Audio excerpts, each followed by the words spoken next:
Manever I say ma PENDREAM TV. PENDREAM TV there, I see them yopo.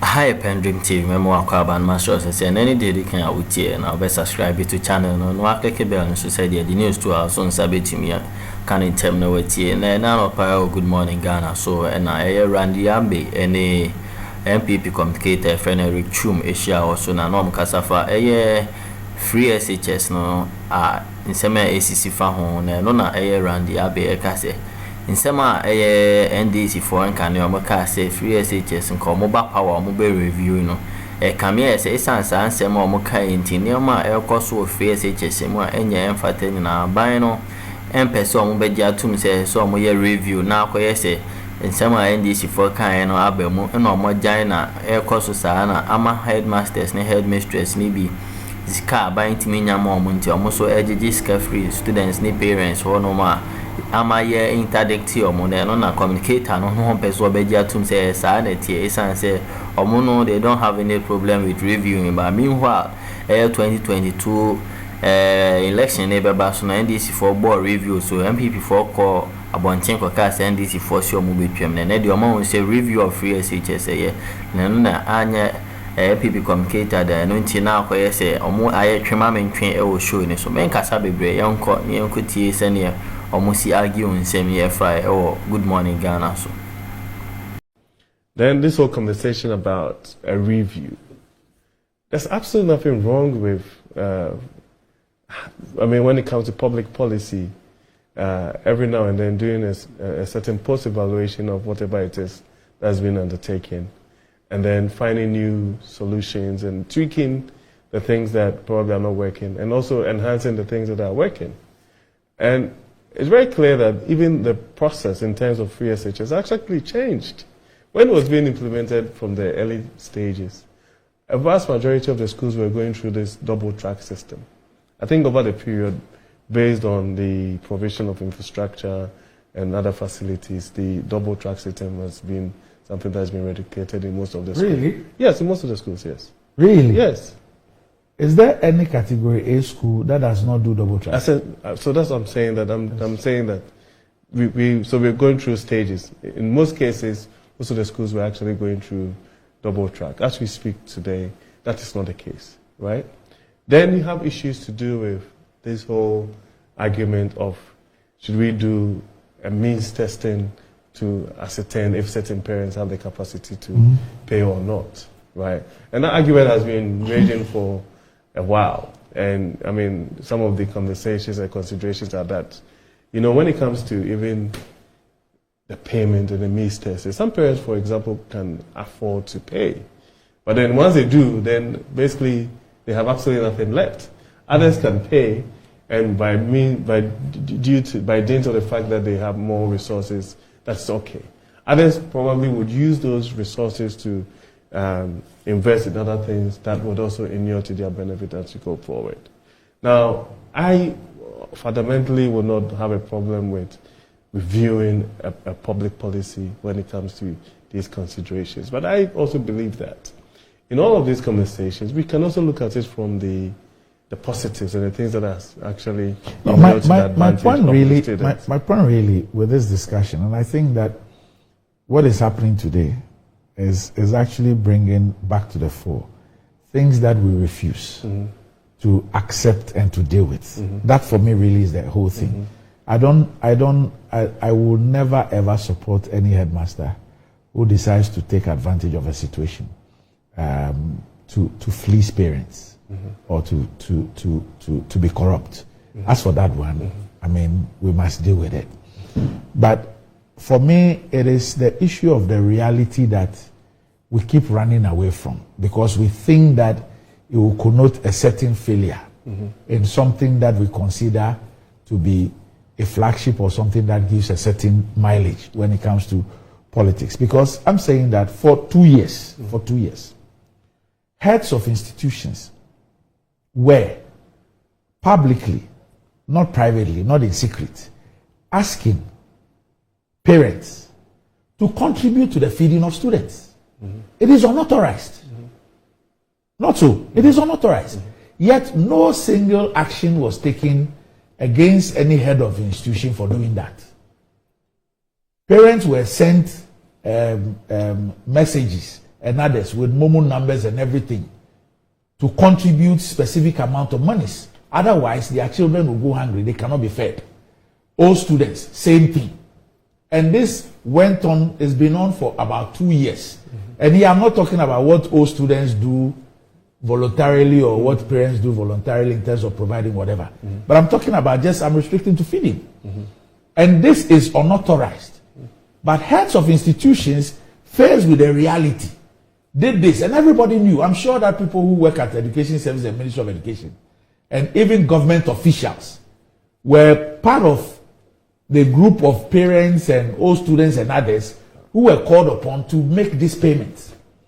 But we did not take on any head teacher or any headmaster for asking us to pay, provide funding for feeding, which was unauthorized. Yeah, Randy, that's why I'm making the point that when there are specifics. But my point is that when that thing occurred, or when that thing was happening, we failed to accept that.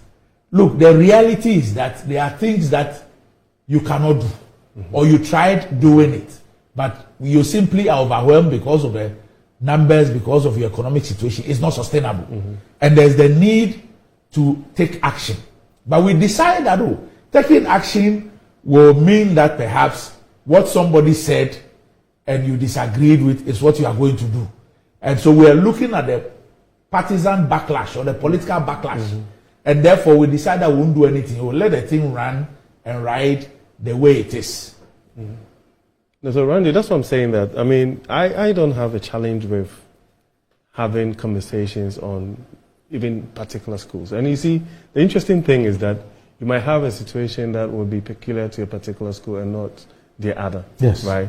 And I believe that that's the reason why, GES, for example, has a mandate to superintend over all of these schools and then drill down to specific schools and see that they're having certain challenges, right?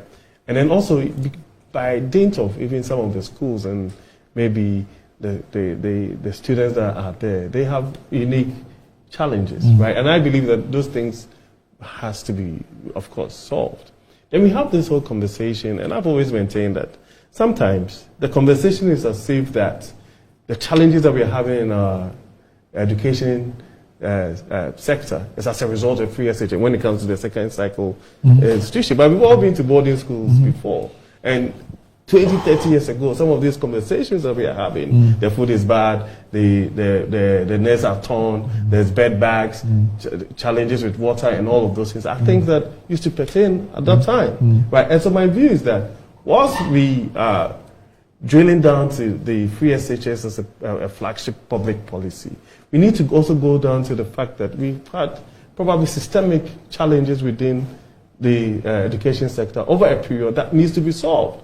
So, for example, if this day and age we are having conversation around furniture, for example, right? It's not it's not something that we can encourage. But then, in the same vein, just because sometimes these conversations now dovetails into politics and all of those things, and then you go into even the last, let's say, 6-7 years, and look at the amount of investment that has gone into the education sector in terms of infrastructure, in terms of support to the second cycle institutions, same provision of furniture. All that it means is that, yes, we've invested in the education sector. Maybe we still have challenges. It's not enough. We need to be able to do a lot more.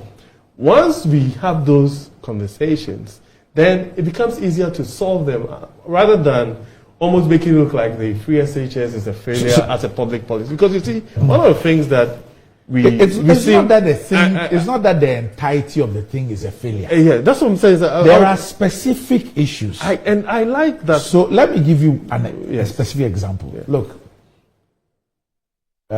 6 weeks ago or so, I was privileged to be the guest speaker at the speech day of Accra Academy, the 92nd speech day. Look,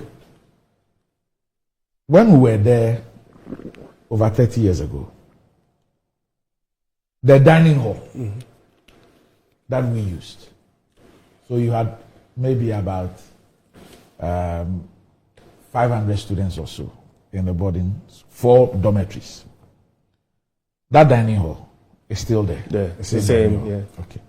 Now, even with a double track,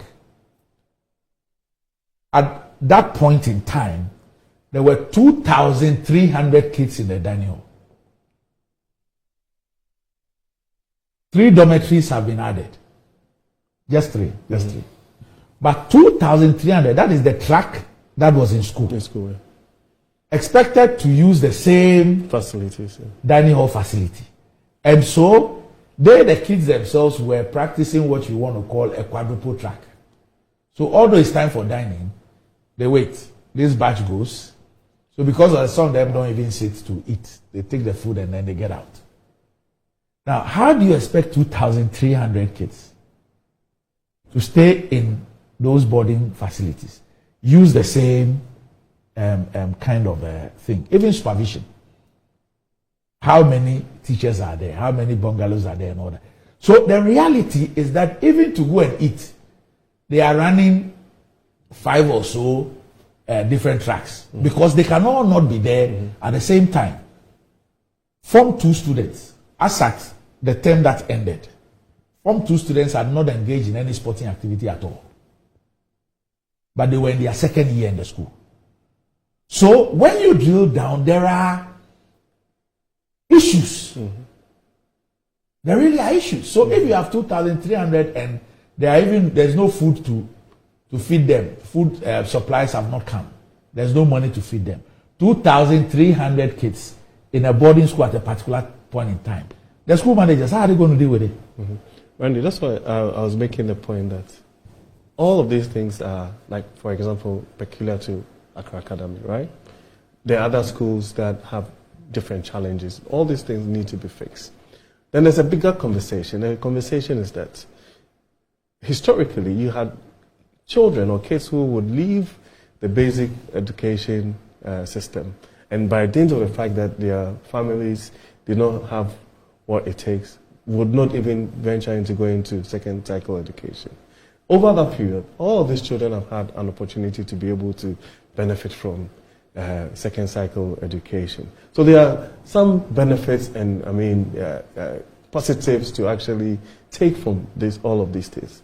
By all means, let's fix the issues. Let's solve the challenges. If you go to Get Fund, for example, they can tell you the number of dormitories and dining halls and other facilities that have been built in schools over the last 6-7 years, even if you want to extrapolate that to even previous governments, right? But the reality is that it's almost as if that you have to have infrastructure and facilities that is in tandem with the number of students that are going into the second cycle institutions, which we've not been able to do, and we all appreciate that. Yeah, that's what I'm saying. So even this whole conversation around the double track and why, we brought the double track, it's as a result of the fact that, one, you have a facility, like you're using the dining hall as an example, right? You have a facility that, if school is in recess, basically it becomes redundant, right? And then you find an innovative way of actually making sure that you are able to deploy that particular facility and use it for these students to be able to also get second cycle education. So by all means, let's fix these challenges and make sure that we solve the challenge.